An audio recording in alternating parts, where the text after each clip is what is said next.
ॐ श्री गुरवे नमः। ॐ शान्तिः शान्तिः शान्तिः। सर्वश्रुतिशिरोरत्न विराजितपदाम्बुजं वेदान्ताम्बुजमार्तण्डं तस्मै श्रीगुरवे नमः। तस्मै श्री गुरवे नमः। प्रणाम भगवान। मणिरत्न माला ग्रंथ, आलू वाले बाबा का ग्रंथ और आदि गुरु शंकराचार्य जी के मंत्र। और इसमें कल बात चल रही थी शंका समाधान के अंदर कि श्रद्धा जो है एक शिष्य के लिए बहुत आवश्यक है। दृढ़ श्रद्धा यदि होती है तो उसका अंतःकरण शुद्ध होता है। और भगवान ने भी कहा है श्रद्धावान लभते ज्ञानम। तो उसी रेफरेंस में आलू वाले बाबा एक कथा सुना रहे हैं, बहुत ही सुंदर है। इस प्रकार है। धर्मदत्त नाम का एक पंडित था। वह विद्वान था, व्यवहार में भी कुशल और अध्यात्म विद्या का ज्ञाता था। उसके पास बहुत से मनुष्य आत्मबोध के निमित्त आया करते थे। वह अधिकार के समान शिष्य भाव वाले को उपदेश देकर अध्यात्म मार्ग में ले जाता था। समय की बलिहारी यथार्थ शिष्य भाव वाला कोई भी उसके पास न आने पाया। उसकी स्त्री का नाम सरला था, जो नाम के समान अत्यंत सरल और पति भक्ति में पूर्ण थी। पति को ही ईश्वर समझकर उसकी इच्छानुसार सब व्यवहार यथा योग्य किया करती थी। एक दिन पंडित को विचार हुआ कि अपनी स्त्री की परीक्षा लेकर देखना चाहिए। इससे पहले वो जितने शिष्यों की परीक्षा उन्होंने ली तो वो ऐसे न निकले जिनको वो आत्मज्ञान पूर्ण रूप से दे सकता था।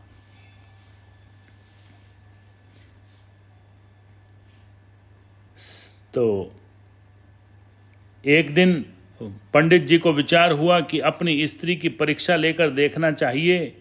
संभव है कि यह पूर्ण शिष्य भाव वाली निकल आवे।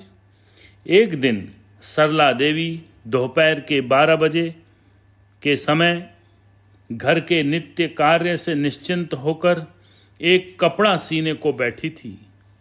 धर्मदत्त पंडित भी पास ही बैठे हुए थे। जिस स्थान पर वे दोनों बैठे थे वहाँ बहुत प्रकाश था। सीते सीते सुई का धागा समाप्त हो गया। तब सरला सुई को एक तरफ पृथ्वी में रखकर धागा निकालने लगी। जिस समय उसकी दृष्टि धागा निकालने में थी, उसी समय पंडित जी ने चुपके से सुई उठा ली। सरला देवी ने जहाँ सुई रखी थी वहाँ देखी तो सुई न दिखी। वह इधर उधर सुई ढूंढने लगी। उसे ढूंढती देखकर पंडित ने कहा, क्या ढूंढ रही है? सरला ने कहा, सुई ढूंढ रही हूँ, यहाँ रखी थी, मिलती नहीं है। पंडित ने कहा, मूर्ख, अंधेरे में सुई कैसे मिलेगी? बत्ती जलाकर देख। सरला देवी दोपहरी में ही किसी प्रकार का विचार न करके उठी, तेल का दिया जला लाई और सुई ढूंढने लगी। थोड़ी ही देर बाद पंडित ने कहा, तुझ में बुद्धि नहीं है? घर में सुई कहाँ मिलेगी? आंगन में जाकर ढूंढ। सरला ने कुछ न कहा और दीपक लेकर घर के बाहर आंगन में जाकर सुई ढूंढने लगी। थोड़ी देर में पंडित भी उसके पीछे गया। सुई पृथ्वी में पटक कर बोला, तू अंधी ही है, बत्ती लेकर सुई ढूंढ रही है, तब भी तुझे सुई नहीं मिलती। सुई को दिखलाकर देख। सुई को दिखलाकर पंडित जी ने कहा, देख यह क्या पड़ी है। सरला देवी ने सुई उठा ली और बत्ती रखकर कपड़ा सीने लगी।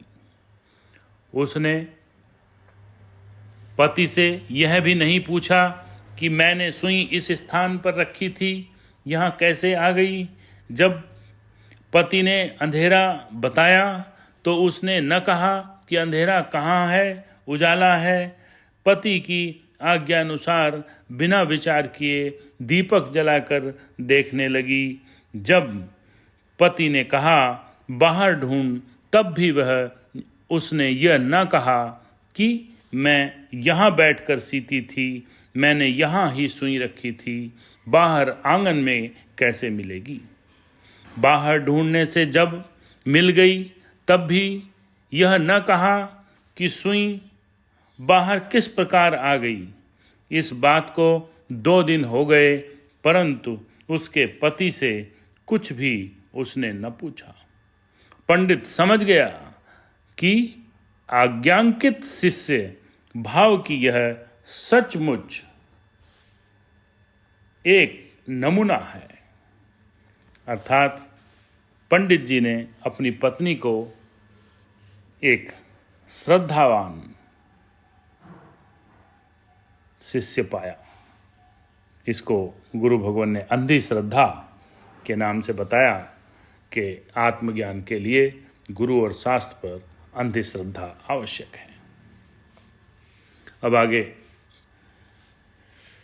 लिखते हैं आलू वाले बाबा, गुरु के प्रति इस प्रकार का जिसका दृढ़ शिष्य भाव होता है और जिसको गुरु की आज्ञा और कथन में किंचित मात्र संदेह या शक नहीं होता, जो गुरु कहता है वह ही सत्य है, ऐसा मानने वाला ही शुद्ध अंतःकरण वाला शिष्य होता है। ऐसे शिष्य को उपदेश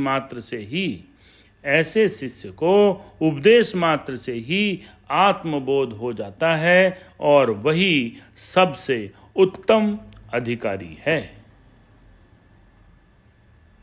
और गुरु भी शास्त्र का ज्ञाता और ब्रह्मनिष्ठ होना चाहिए। वह ही शास्त्र ज्ञान से जगत के दुखों की अत्यंतिक निवृत्ति और ब्रह्मनिष्ठा से परमानंद की प्राप्ति कराता है।